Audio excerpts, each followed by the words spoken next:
Hello everyone, Kristina Werner here. Welcome to a walkthrough video for my July 2025 release. In this video, I'm going to be showing you every single product, every single bundle that I designed for the July release. And you'll also see all of those products used on actual cards. So like I've done in the past, you're going to see a mixture of all of the products on the cards. I'm going to show you instances for every single time the product is used. And let's get into it. The Little Star bundle includes 3 products. We have a 4x6 stamp set, a die set that coordinates and also has some additional imagery, as well as a 6x9 stencil pack that has 4 stencils in it. So I'm going to talk about each one of these products individually, and then we'll get into the cards. So in this stamp set, it really works hand in hand with the dies. Similar to my Merry Trees stamp set or the Happy Birthday words or Thank You words stamps and dies, this thin lined stamp right here coordinates with the thicker capital letter die. So you can cut them out and have individual letters as shown here. Something that's interesting to note is that the welcome word, you can both stamp it and cut it out, as well as die cut the word welcome and then stack it with the 2 die cuts together. So most of these images right through here coordinate directly with the stamp set, but we do have some extras. Here's this onesie right here. You can see on this side, you get a background piece and then also the outlined die cut itself. You also have some stars and hearts and this large outline heart as well. So there's quite a few images that don't directly coordinate with the stamp set that you can use on their own. And then when it comes to the stencils, they are 6x9, so they're really quite large, and you can layer them together to have some really fun patterns. So I actually recreated this one up here. You'll see it here on a card. And then I did a different pink version for some girl baby cards. All right, let's get into the actual cards and let's take a look. Here's a card using that stencil that I said that I recreated it exactly how it's shown on the packaging. So I first created the ink blended background, and I actually have the other piece that goes with it. So this was actually, let's see, how was this cut? It was like this. This was the full half sheet, and I cut it in half so I could actually get 2 A2 card fronts with just one stenciling. I've paired it with the stamped baby and then die cut with the larger letters. I have the smaller reading right here. The welcome up here was stamped and heat embossed in white embossing powder on top of midnight cardstock and then cut out with the coordinating die. For a fun baby girl card, I used the same stencil set but with different colors. I stamped the Oh Baby in both dragon fruit and plumberry ink, having them kind of transition in the center. And then I created that really fun onesie image and put one of the die cut hearts right on top. And you can see how this was cut out of that full sheet just like that. And I actually have some extra pieces for another card. I have a few more cards that I want to show you, and for each of these I did a boy version and a girl version. So for the boy version, I actually stamped and heat embossed in metallic embossing powder. This was a silver. And then over here I did everything in white. But you can see how the fun onesie die cut, you can add some additional colors to add shading, make it almost look like a little baseball tee. I think it's so super cute. And for my second set of cards with boy and girl, I did a really simple one. I ink blended some cardstock and then stamped the baby outline word and then cut it out using the larger die. And then for all of these little tiny stars here at the bottom, I stamped them individually, which did take a little bit of time, but I think it's a really fun look and it turned out great. So this is the Little Star bundle. Once again, it's a 4x6 stamp set, coordinating dies with some extra image dies as well, and then a 6x9 stencil pack. The Daisy Bouquet stencils is a stencil pack of 4 stencils that when you use them together, they create a really fun daisy scene. So let's take a look at the stencils themselves. This stencil will do the background color. You've got the daisies, the stems, and then also the center. So when you use them together, it creates the full picture. Now, I did want to mention for this one, you can use it as is, but I found that it was a little bit easier to get a really clean image if you put a little bit of pixie spray on the back. Pixie spray is a repositionable adhesive. It's very, very low tack, but it's meant for stencils, and it works really, really well on this one. That being said, you don't have to use pixie spray on the back of this stencil. I just found it made it a little bit easier to use. So let's take a look at 3 cards that I made using this stencil pack. For this first card, I was going for all the drama. So I used Midnight ink for the background. For the flowers themselves, I wanted it to transition through a few different colors. So I started with plumberry, dragon fruit, and then onto honeycomb. And then the stems were ink blended with Tide Pool. The little bit of the kind of almost like a bokeh effect was added using white pigment ink through one of the Splatter texture stencils. For this card, I really wanted to go for almost like a sunset scene. So I kept the daisies completely white, and I did the stems in avocado, and then this background actually went from midnight, plumberry, I think I did a little bit of dragon fruit, and then on to honeycomb. And this third one is nice and clean and simple. I really do love a white daisy. And I love that this stencil set gives you the option to have white daisies, just letting that white cardstock show through, or you can use some of your colorful inks to give it a different look. So I used Pebble in the background here, and then avocado for the stems. So this is the Daisy Bouquet stencil pack. There's a lot of different looks you can get with this stencil set, including isolating the flowers by themselves. The Breakfast Buddies bundle actually has 2 items in it. I've just got it in a storage pocket. I've got the coordinating dies back here, and then the 6x8 stamp set. So I did want to show you something that's really fun about this particular stamp set, and it's on the back of the stamp packaging. It actually gives you almost like a guide or a recipe for how you can build each one of these images. So as you can see here, you start with the individual pieces, and then you kind of puzzle piece them together as you stamp. When you get to the final image, you can choose to put the little happy face and the arms and legs if you want. If not, you can omit those. You don't have to use those. In fact, when it comes to the dies are not going to work if you want the legs and arms unless you're going to stamp those on some cardstock underneath where you have your die cut adhered.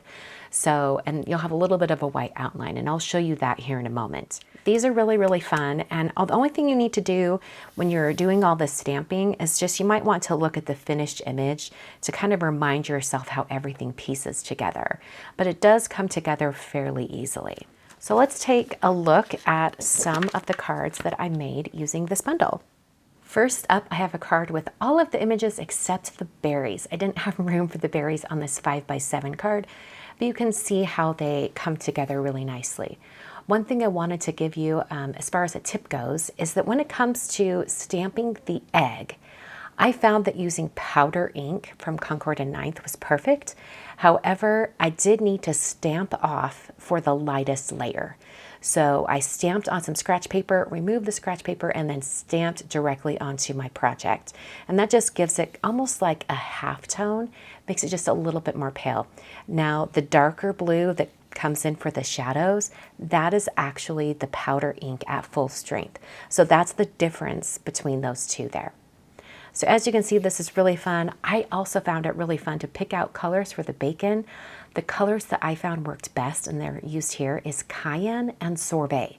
Sounds strange to use sorbet for bacon, but that actually is kind of the color of bacon. I thought that was really fun. Speaking of bacon, let's look at this card. I kept it really, really simple with just a little bit of ink blending around the outside edges. I die cut my little bacon friend right here and then stamped the greeting, "Don't go bacon my heart." For my third card, I have the berries, and for this one, I stamped the strawberry mainly in poppy, and then the other pink strawberry, sometimes there are pink strawberries out there, I stamped in actually watermelon, which seemed wrong to use an ink named watermelon to stamp a strawberry, but you know, it all worked. For the blueberry itself, the blueberry ink is a little bit too dark to have a black stamped face, so I actually stamped the face in white pigment ink, but I thought that was super cute. And for my fourth and final card using this bundle, I just decided to stamp that little egg, put the You're Exceptional, kept it really, really simple, did a little bit of ink blending and some spots with the Splatter texture stencil. So this is the Breakfast Buddies stamps and dies. You can get them together in a bundle over at concord9.com. I think these are super cute, and this was sort of my answer to those of you who want images that can be colorful, but you don't want to color them yourself. The more thin frames, A2 and A7 dies, is something that I really wanted to create after the original A2 thin frames and A7 thin frames dies were released. I wanted like that in-between size for both of those die sets. So let's take a look. These are the original die sets. I just wanted that measurement that's like right in between. So that's exactly what these are. And you'll notice that these, the new kind of in-between size, have a little bit less metal on the edges. And that is for a specific reason. That's so they can fit directly inside, so you can store all of your A7 thin frames dies together. And then you can store all of your A2 thin frames dies together. So they just nest inside one another. You'll just need to store the two greetings that come with the new die set, store them somewhere else. I'll probably just give them their own storage pocket. There were a couple of reasons why I included these dies in the center with greetings. The first reason is I really just wanted some additional die greetings for this release. The second reason is I wanted to fill in that interior space. Frames that are smaller than, the smallest ones that I included on the original die sets, I don't imagine myself using them any smaller than that. So I thought, I'm just gonna fill in that space in the center with some die cut greetings. And these are actually really fun greetings to use on your cards. So let's look at some cards using both the frames and the die cut greetings. First up, here is the A7 frame. It's that in-between size from the more thin frames. And I've also used a heart for my essentials dice. And then the greeting, this is thankful for your friendship. For this card, I did a simple ink blending, and this is the A2 from the more thin frames. And then I've got that You're the Best, and I've stacked it up nice and thick so it looks substantial. And these little hearts are also from my essentials dies. On this card with the Breakfast Buddies little berries, I have that A2 frame along the outside. This card featuring the Daisy Bouquet stencil pack, I have this white stacked greeting of the thankful for your friendship, and that stacks so beautifully. For a little tip on that, I found it easiest to die cut the actual greeting die itself 4 times on cardstock that had double-sided adhesive on the back. That made it super easy to stack them. I did that for this version of the stacked dies as well. This one has the A2 more thin frames on the outside edge, and then I've got the You're the Best greeting that's in the center of the die set, and I have that little halo on the outside cut out of vellum, just so it helps the greeting stand out a little bit on this very colorful background. Both of these cards have frames cut using the more thin frames set. This one's in white and this one's in silver. And then for this final card, I used the A2 more thin frames. And I don't know if you can see, but I actually stacked 4 of those frames and adhered them all together so that I'd have a little bit more dimension. It also matches the amount of cardstock I used for my greeting. So that is the more thin frames A2 and A7 dies. Hope you guys enjoy these additional sizes for all of those thin frames. The Splatter Texture Bundle includes 3 products. We have a 6x6 stamp set. It's actually more about a 5.5 by 5.5.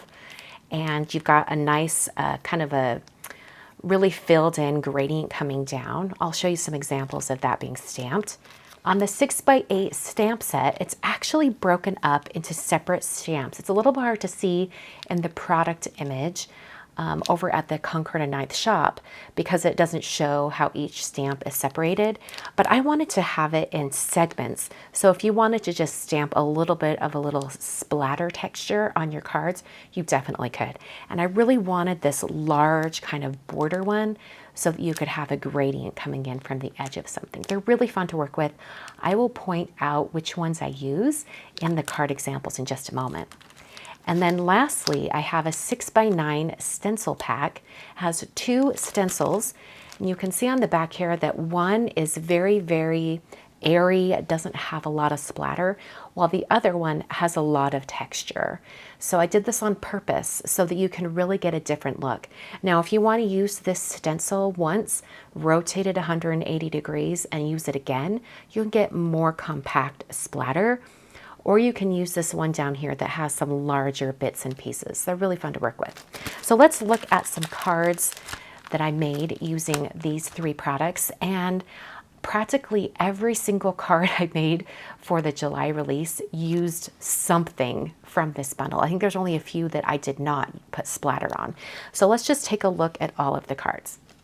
So first off, we have this one. I used the more airy stencil, and when I stenciled it onto the card front itself, I just omitted the area where I'd already stamped the egg and the grading. And then I just ink blended from the edge. It makes it look a little bit more cohesive. I used the more dense splatter texture stencil for this area down here at the bottom on this Breakfast Buddies card. For this one, you can tell I was really feeling the pebble color in this release. For this one, I did the texture background using the more dense stencil. I added that on top when I was doing the background color on the daisies. So I first stenciled the background, and then before I removed the stencil from my project, I put the splatter texture on top, and then I get that double look. And I just had it kind of fade up, fade away as I moved up the daisy image. Here are some examples of that background stamp. I actually had, probably about that much of the background stamp hanging off the edge of the bottom of the card. So, because I really wanted it to only have the darker area at the bottom of the card, but you can see how that tone-on-tone effect looks great. I just did Plumberry ink on Plumberry cardstock and Midnight ink on Midnight cardstock. For this card, I used a little bit of gold embossing paste. Let's look at that a little closer. So you can kind of see the dimension and the texture on that. I used the more kind of sparse splatter texture to add that on top. For this card, I used the more dense splatter texture, and I actually just used white pigment ink over the top, and that just really gave it almost like a bokeh look on top of this scene. I have a couple of cards here where I used that border stamp from the 6x8 stamp set. And all I did was just stamp each edge with the border stamp, and it gives it a really nice look going all the way around. So on this one, I used powder cardstock with Harbor ink. And over here, this is Juniper cardstock with Midnight ink. All right, and then this actually uses one of the large stamps from the 6x8 stamp set. Let me grab this right here. It's this large stamp right here. It's just about the perfect width for an A2 card. You can see how it kind of goes right there. And then all I did was stamp it on one end and then rotated the card and stamped it on the other end. And you almost get like the perfect little splatters. I think it kind of looks like a night sky or a galaxy. Looks really, really neat when you kind of rotate it and stamp from both directions on this one. So that's the Splatter texture bundle. I think there's a lot of different things you can do with it. I think it would look great, with a little bit of that texture stamped on die cut letters, or coming out from behind a die cut, or even a little greeting, I think it would be really fun to even have some of that splatter coming out from behind the berries here. Lots of different ways to use the Splatter texture bundle. So this is the July 2025 release from Kristina Werner with Concord and 9th. I hope you'll check it out. Everything is available for shopping and shipping over at concord9th.com. Thanks for watching, and I will see you in another video very soon.